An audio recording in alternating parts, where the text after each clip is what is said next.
इस वीडियो में हम बात करेंगे भारत के प्रमुख ग्लेशियर का। तो हम इस वीडियो के लिए पश्चिम से पूर्व की ओर यात्रा करेंगे, जिसमें फर्स्ट आता है काराकोरम, जहां सियाचिन, बियाफो और बाल्टोरा ग्लेशियर पाया जाता है। वहीं कश्मीर और हिमाचल में कोलाहोई तथा बड़ा सिगड़ी ग्लेशियर पाया जाता है।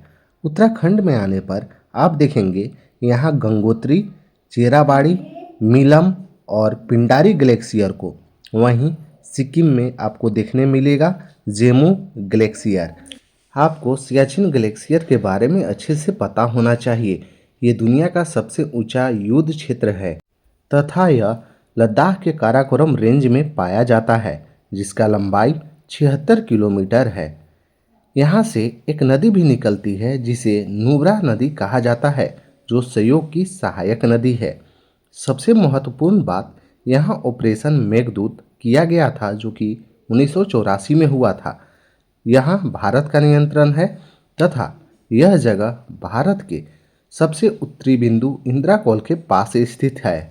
अब हम देखेंगे बियाफो और बाल्टोरा के बारे में। ये काराकोरम रेंज में पाए जाते हैं। बियाफो, जिसका कुल लंबाई 67 किलोमीटर है, यह हिस्पर हिमनद में मिल जाता है, जबकि बाल्टोरा 63 किलोमीटर लंबा है। यह केटू पर्वत के पास स्थित है और यहाँ से सीगर रिवर का जन्म होता है। अब इस वीडियो में हम लोग कोलाहोई, जिसे प्रकाश की देवी भी कहा जाता है, इस ग्लेशियर को देखेंगे। यह ग्लेशियर जम्मू और कश्मीर के अनंतनाग जिले में स्थित है। यहाँ से एक रिवर निकलती है जिसे लीदर रिवर कहा जाता है, जो आगे चलकर झेलम नदी में मिल जाती है। यह एक हैंगिंग ग्लेशियर है और तेजी से पिघल रहा है। अगर यह पूरी तरह से पिघल जाएगा तो कश्मीर घाटी में पानी की कमी हो जाएगी। यह एक चिंता का विषय है। अब हम देखेंगे बड़ा सिगड़ी ग्लेशियर को, जो हिमाचल प्रदेश के लाहौल स्पीति घाटी में स्थित है, जिसका स्थानीय भाषा में अर्थ है सिगड़ी, अर्थात हिमनद होता है। यह हिमाचल का सबसे बड़ा हिमनद है, जिसकी लंबाई 28 किलोमीटर है। दोस्तों, यहाँ हिमनद ग्लेशियर को ही बोला जाता है, जो कि हिंदी शब्द है। यहाँ से एक नदी निकलती है जिसे चंद्रा रिवर कहा जाता है, जो आगे चलकर भागा नदी में मिल जाती है और इस तरह से चिनाब नदी बनती है। अब हम देखेंगे गंगोत्री ग्लेशियर को, जो उत्तराखंड के उत्तरकाशी जिला में स्थित है। यहाँ हिमनद के मुख को गौमुख कहा जाता है, जहाँ से भागीरथी रिवर निकलती है। यह रक्तवर्ण और चतुरंगी जैसे कई हिमनदों का संयोजन है। यह शिवलिंग और भागीरथी चोटियों से घिरा हुआ है तथा यह गंगोत्री बहुत ही महत्वपूर्ण ग्लेशियर है। अपने सफर को हम आगे बढ़ाएंगे और चेराबाड़ी ग्लेशियर को देखेंगे, जो केदारनाथ के पास उत्तराखंड में स्थित है। यहाँ से एक नदी निकलती है जिसे मंदाकिनी नदी कहा जाता है।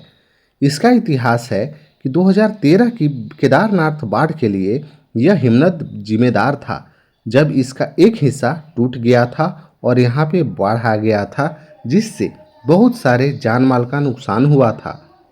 अब हम दो और महत्वपूर्ण ग्लेशियर को देखेंगे। फर्स्ट है मीलम। यह पिथौरागढ़ जिला में स्थित है। यहाँ से गोरी गंगा नदी निकलती है। 1962 में युद्ध के बाद इसे बंद कर दिया गया था, लेकिन पुनः 1994 में इसे ट्रेकिंग के लिए खोल दिया गया। वहीं दूसरा है पिंडारी, जो बागेश्वर जिला में स्थित है। यहाँ से पिंडर रिवर का जन्म होता है, जो कर्णप्रयाग में अलकनंदा नदी से मिल जाती है। पिंडारी अपनी आसान ट्रेकिंग के लिए प्रसिद्ध है और यह नंदा देवी और नंदाकोट चोटियों के बीच स्थित है। अब हम देखेंगे जेमू ग्लेशियर के बारे में, जो उत्तरी सिक्किम के कंचनजंगा के आधार के पास स्थित है। यह पूर्वी हिमालय का सबसे महत्वपूर्ण और विशाल हिमनद है, जिसकी कुल लंबाई 26 किलोमीटर है। यह तीस्ता रिवर का प्राथमिक स्रोत है, जो क्षेत्र की जीवन रेखा बनता है।